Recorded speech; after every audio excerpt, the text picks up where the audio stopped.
Hi guys, in this video I will show you how to install beamng.Drive for free.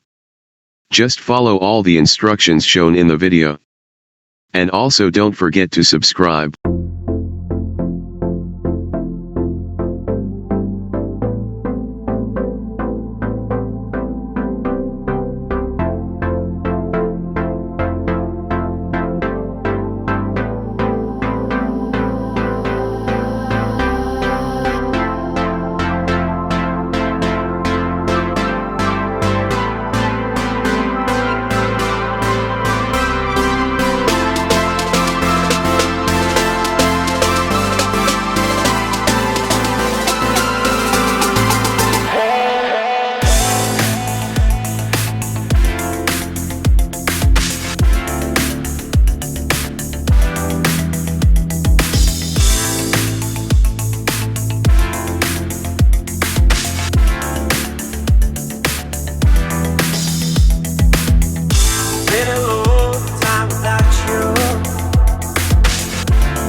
Everything reminds me of you,